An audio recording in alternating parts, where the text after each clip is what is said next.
বলেন, বান্দারে আমি যেহেতু তোমার রব, আমি যেহেতু তোমার স্রষ্টা আর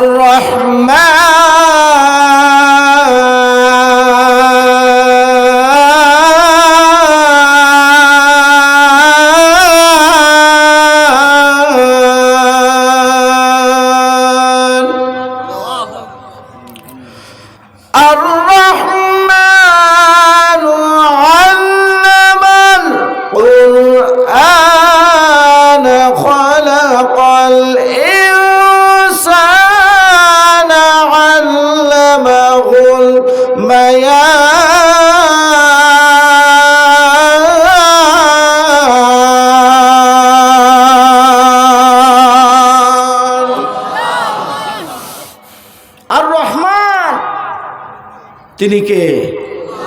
ক্লান্ত হয়ে গেছেন? তিনি কে? খলাকাল ইনসান, তিনি মানুষ সৃষ্টি করেছে। আল্লামাহুল বায়ান, কথা বলার শক্তি দিয়েছে। সুবহানাল্লাহ পড়বেন না ভাইরা? আল্লাহ মানুষ সৃষ্টি করেছে, কথা বলার তৌফিক দান করেছে। পৃথিবীতে গরু আছে, গরু কথা বলতে পারে? কথা বলে না কেন? ছাগলে কথা বলে? তাদের অনুভূতি শক্তি আছে, মানুষ কথা বলতে পারে। তাই আল্লাহ রাব্বুল আলামিন বলেন, বান্দারে আমার দাসত্ব করো, আমার গোলামি করো। এই দাসত্ব আর গোলামি করার জন্য আল্লাহ রাব্বুল আলামিন গোটা মানব জাতিকে জাহান্নামের আগুন থেকে বাঁচানোর জন্য আল্লাহ তাআলা যুগে যুগে পৃথিবীতে নবী আর পয়গম্বর পাঠিয়েছেন। জোরে বলুন সুবহানাল্লাহ।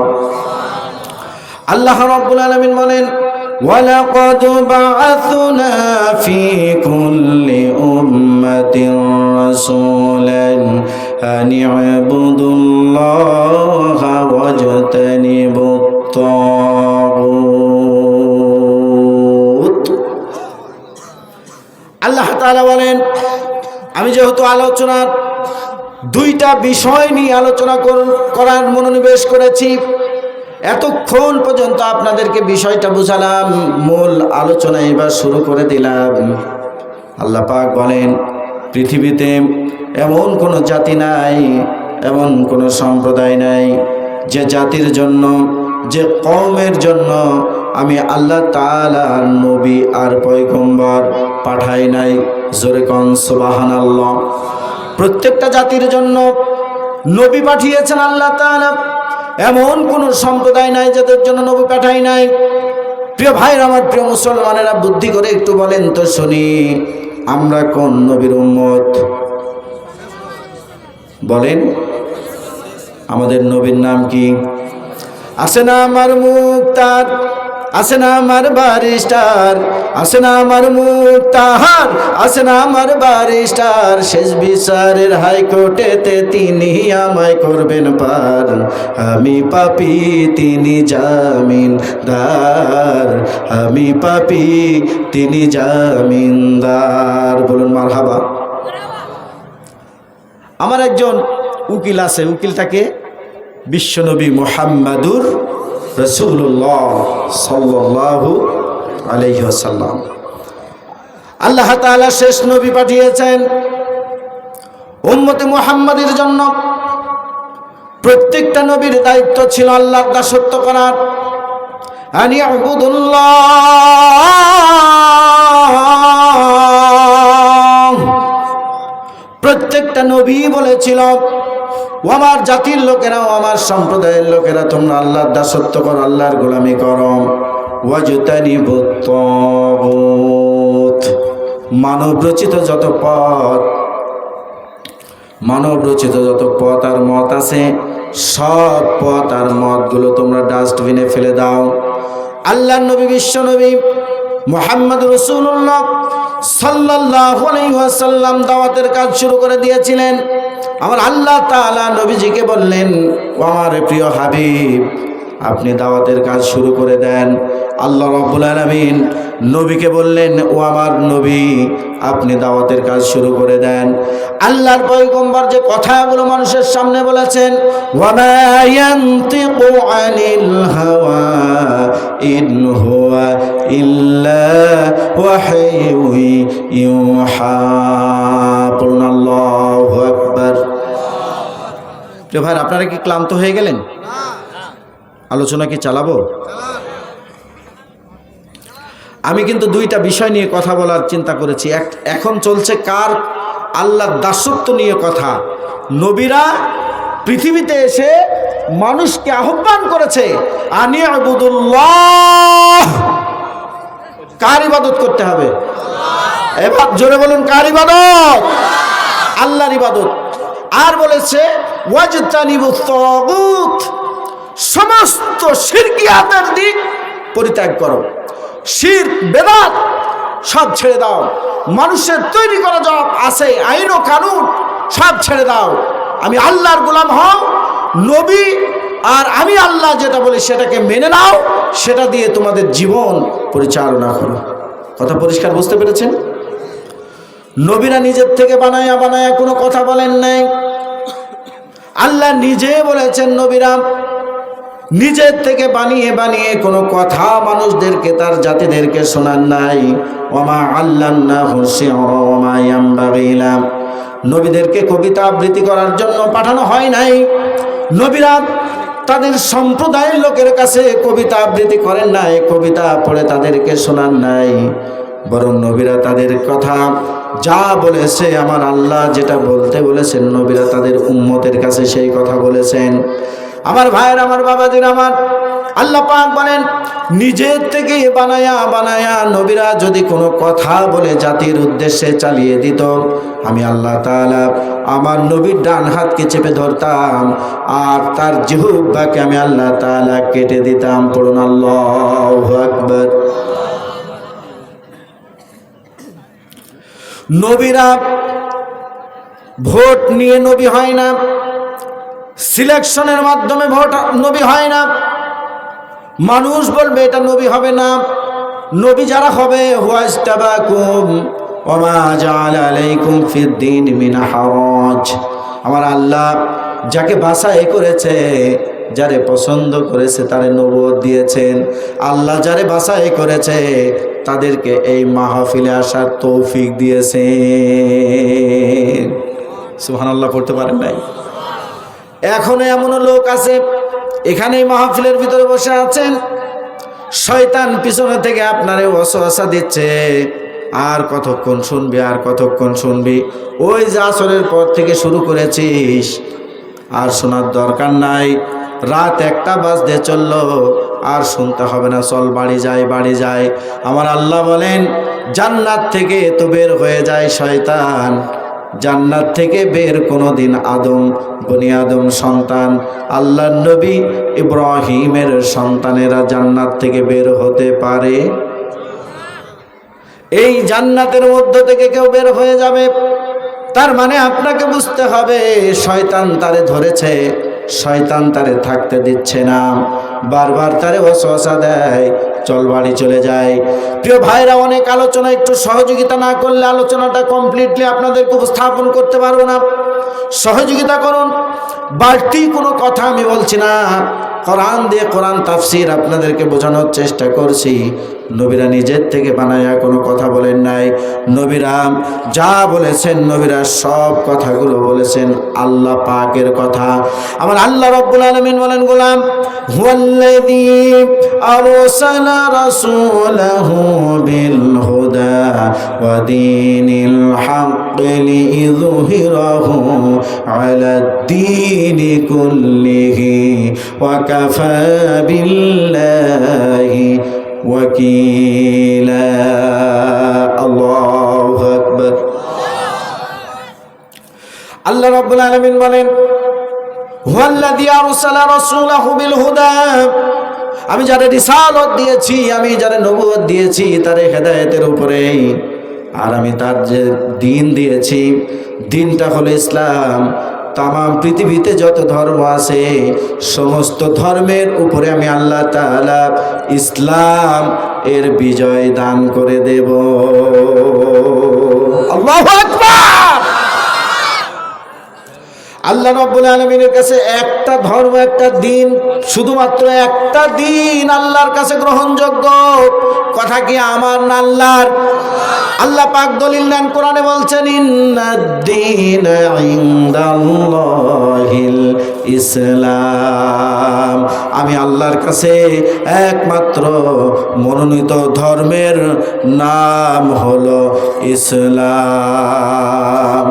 নবীরা যখন এই দাওয়াত দিয়েছেন, নবীরা যখন তার জাতির কাছে, তার কওমের কাছে কোরআনের এই দাওয়াতগুলো উপস্থাপন করেছে, আল্লাহর নবী বিশ্ব নবী মুহাম্মদ, সবাই পড়ুন সাল্লাল্লাহু আলাইহি ওয়াসাল্লাম, আল্লাহ বলেছেন দাসত্ব হবে আমার। নবীরাও বলেছেন তার সম্প্রদায়ের কাছে দাসত্ব হবে কার? আল্লাহর দাসত্ব হবে। আল্লাহর পয়গম্বর নবুয়ত পেয়ে গেলেন হেরা গুহার মধ্যে ধ্যানমগ্ন অবস্থায়। আল্লাহর কোরআনে হাকিম আয়াতে কারিমা নাজিল হয়ে গেল। 3 বছর নবী আমার মানুষের কাছে সরাসরি দাওয়াত দেন নাই। কয় বছর? 3 বছর কি দেয় নাই? সরাসরি দাওয়াত দেয় নাই। কথা কি শুনতেছেন? 3 বছর গোপনে গোপনে দাওয়াত দিয়েছে নবী নবুয়ত পাওয়ার পরে। একটু ধৈর্য ধারণ করুন, আলোচনাগুলো বুঝবেন। 3 বছর পয়গম্বর আরবী গোপনে গোপনে দাওয়াত দিয়েছেন মানুষের কাছে। এই 3 বছর পরিশ্রম করার পরে আল্লাহর নবীর ডাকে সাড়া দিয়েছিলেন মাত্র 4 জন। কয়জন বলেন? 3 বছরে ইসলাম কবুল করেছিল, মুসলমান হয়েছিল মুহাম্মদ সাল্লাল্লাহু আলাইহি ওয়াসাল্লামের কাছে মাত্র 4 জন। একজন হলেন হযরত আবু বকর সিদ্দিক, 2 নম্বর হলেন আমাদের মা হযরতে খাদিজাতুল কুবরা রাদিয়াল্লাহু তাআলা আনহা, 3 নম্বর হলেন হযরতে যায়েদ রাদিয়াল্লাহু তাআলা আনহু, 4 নম্বর হযরতে আলী। এই 4 জন ব্যক্তি ইসলামের সুশীতল ছায়াতলে অংশগ্রহণ করেছিল 3 বছরের দাওয়াতে। এরপর আল্লাহ রাব্বুল আলামিন 2 বছরে আল্লাহর নবীকে বললেন, হে রাসূল সাল্লাল্লাহু আলাইহি ওয়াসাল্লাম, আপনি রাতের অন্ধকারে, গহীন অন্ধকারের ভেতরে আপনি উঠে যান। নবুয়ত পেয়ে গেছে। আল্লাহর পয়গম্বরকে রাতের অন্ধকারে তাহাজ্জুদের নামাজ পড়ার জন্য আল্লাহ তাআলা বললেন, তাহাজ্জুদের সালাত আদায় করার জন্য বললেন। তাহাজ্জুদের সালাত আদায় করা কেন আল্লাহ পাক নবীকে রাতের অন্ধকারে তাহাজ্জুদ পড়ার জন্য আহ্বান করলেন? কেন নবীজিকে বলা হলো? কারণ রাতের অন্ধকারে স্বামী আর স্ত্রীর ভিতরে প্রেম নিবেদন হয়, রাতের অন্ধকারে মানুষ চুরি করে, রাতের অন্ধকারে মানুষ তাস খেলা খেলে, নিঝুম রাতের অন্ধকারে মানুষ মদ খায়, নিঝুম রাতের অন্ধকারে মানুষ জিনা করে, নিঝুম রাতের মধ্য দিয়ে মানুষ বিভিন্ন ফাহিশা কাজ করে। মুফাসসির কারকগণ বলেন, আল্লাহর নবীকে বলা হয়েছিল, হে আমার রাসূল, রাতের ওই অন্ধকারে উঠে আপনি আমারে সিজদা দেন, আমার সঙ্গে আধ্যাত্মিক সম্পর্ক শক্তিটাকে বাড়ান। নবীজিকে ট্রেনিং দেওয়ার পরে 5 বছর ট্রেনিং দেওয়ানো হয়েছিল। এমন ট্রেনিং আল্লাহ রাব্বুল আলামিন তার হাবিবকে দিয়েছিলেন।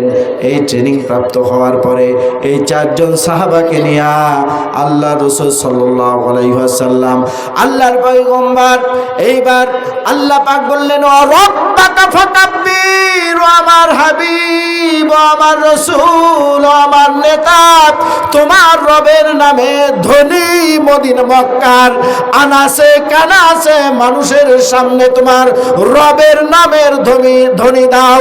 ও রব্বাকা ফাকাব্বির বলেন তো মুসলমান, আল্লাহু আকবার। আর জোরে পড়তে হবে আল্লাহু আকবার। নবীজি তার রবের নামে তাকবীর দিচ্ছে। কোথায়?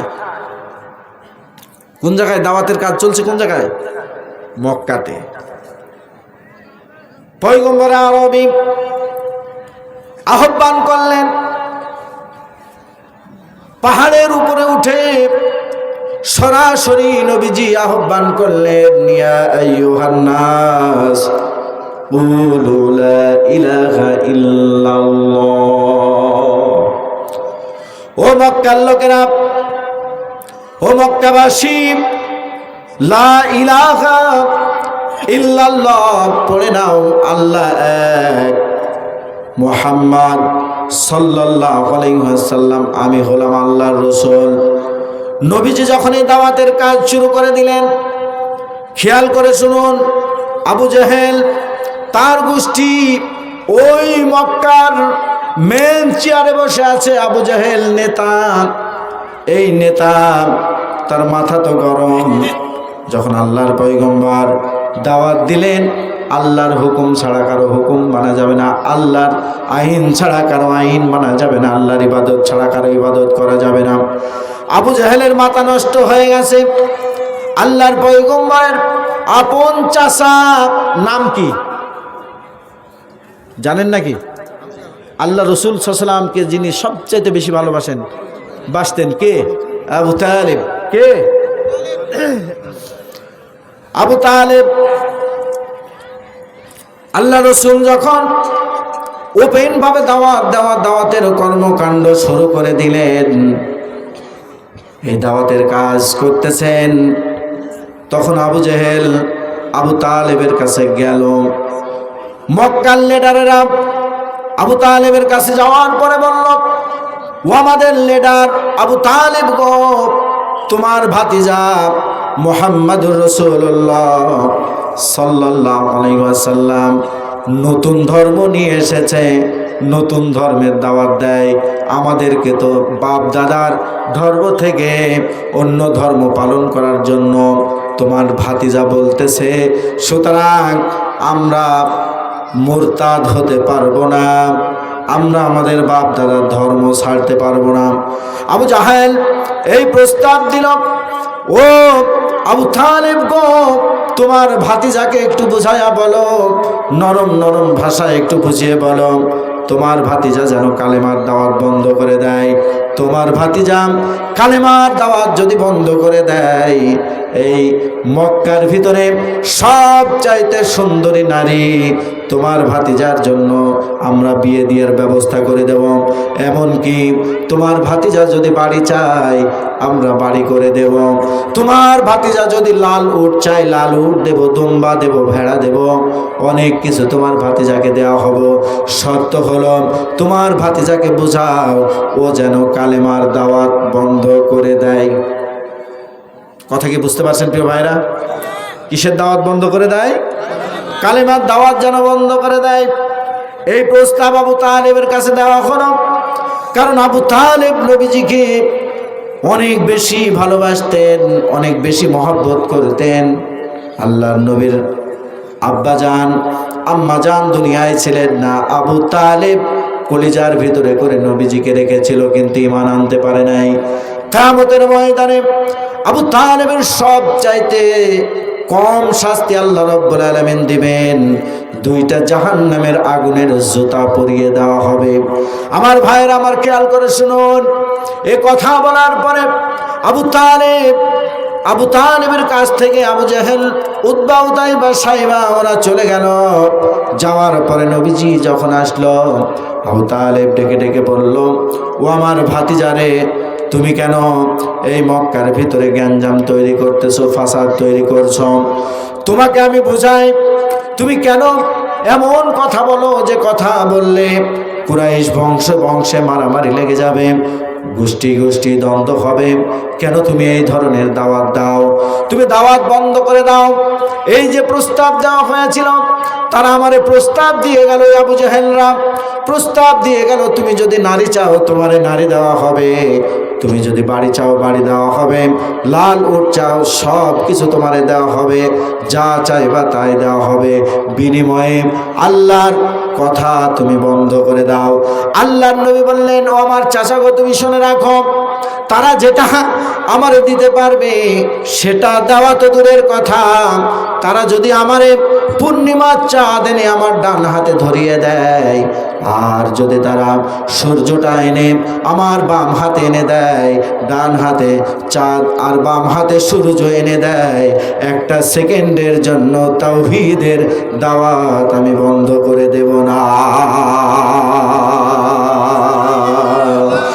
হাজারো ব্যথা বেদনার পরে ফিরে আসনি তুমি আপন ঘরে, দিনের আলো তুমি ছড়িয়ে দিতে, চলে গেলে মদিনায় মক্কা ছেড়ে হে রাসূল, তোমাকে ভুলি আমরা কেমন করে।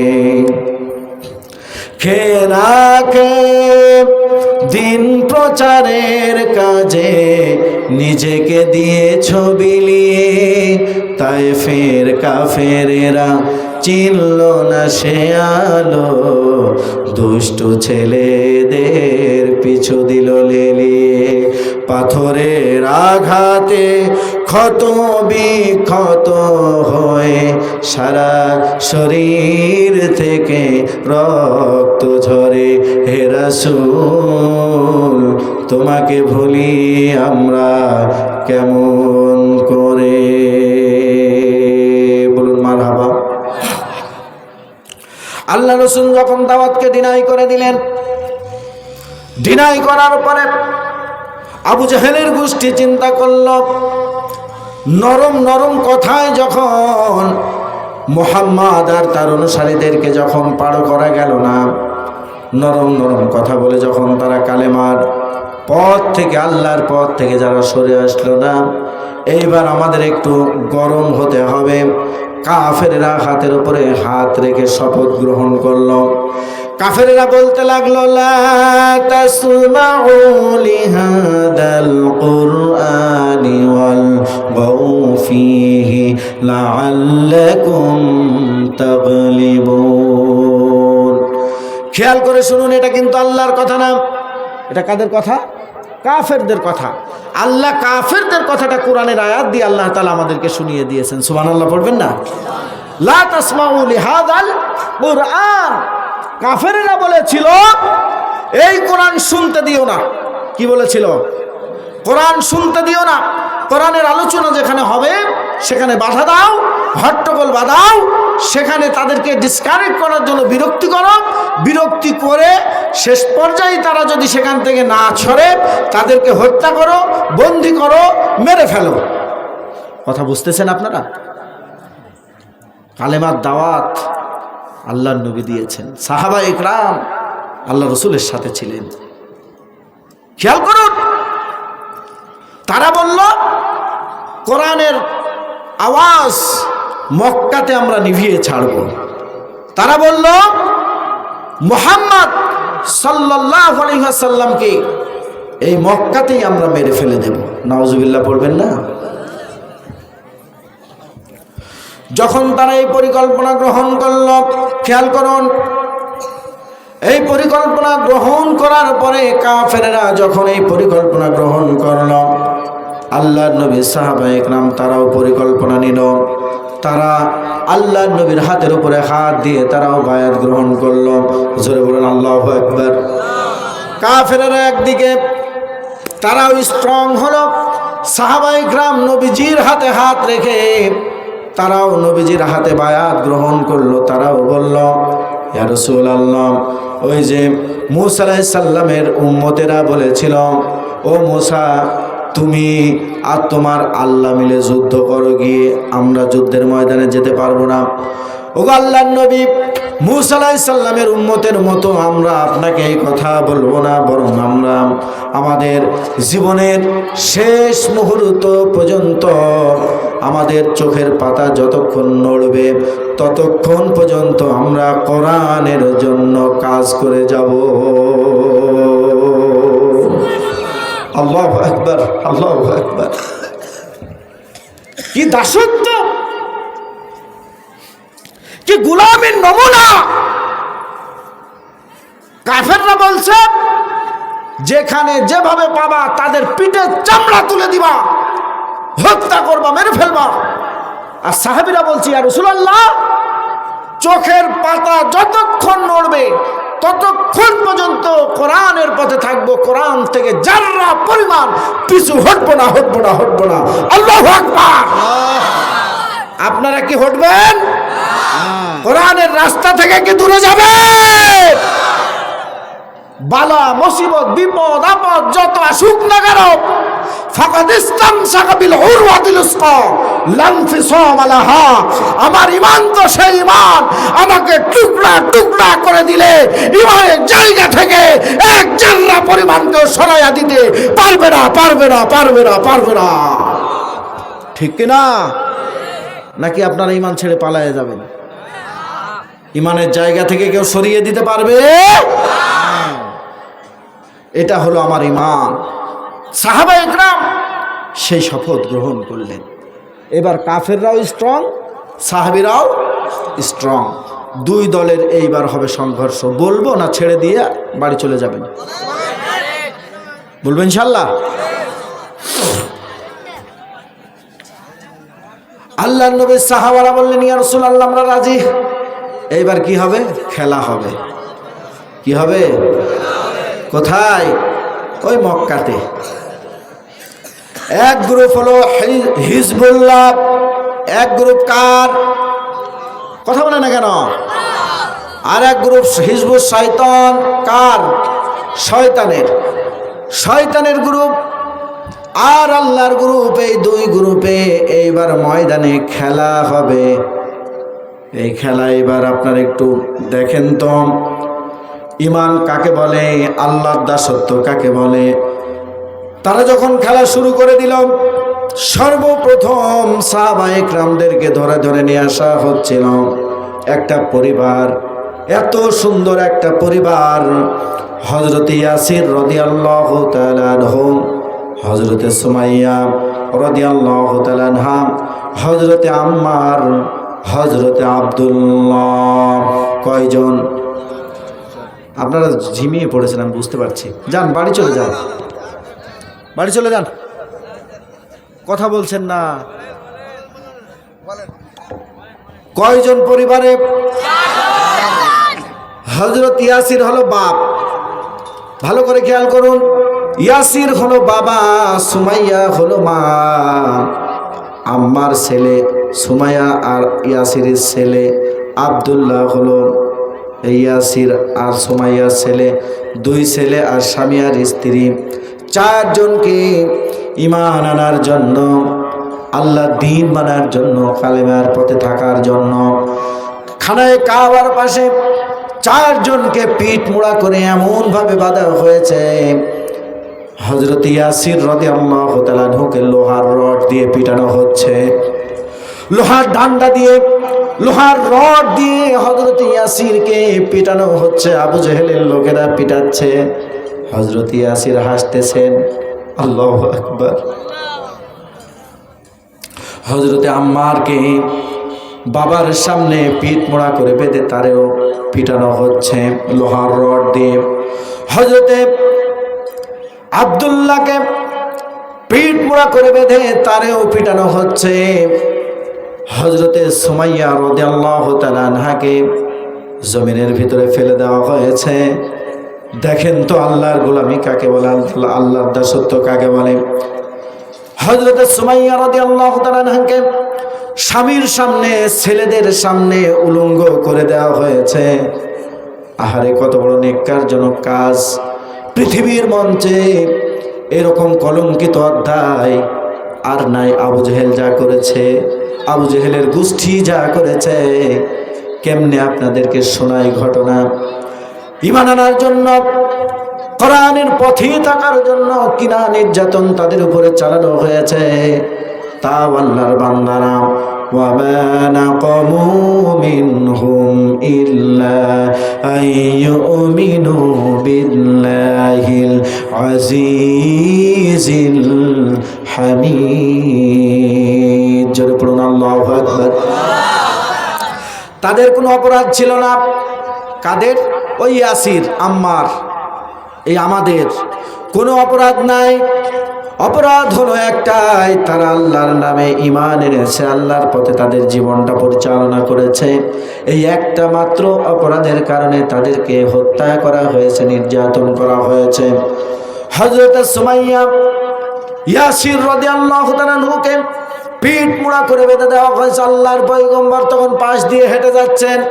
আল্লাহর নবী শাহাদাত আঙ্গুল তুলে ইশারা করে বললেন, ইয়াসির পরিবার আল্লাহর জন্য জুলুম আর নির্যাতনের শিকার হচ্ছে। নবীজি বলছেন, ওই ইয়াসির পরিবার আল্লাহর জন্য জুলুম আর নির্যাতনের শিকার হচ্ছ, মনে রেখো, মনে রেখো, তোমাদের জন্য আমার আল্লাহ তাআলার জান্নাত ওয়াজিব হয়ে গেছে। মালিক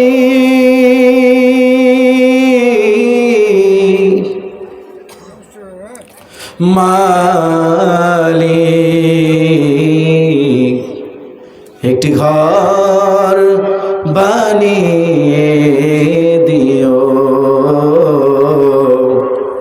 একটি ঘর বানিয়ে দিও।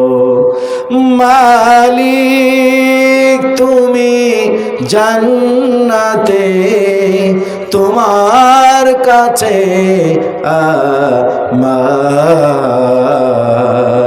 একটি ঘর বানিয়ে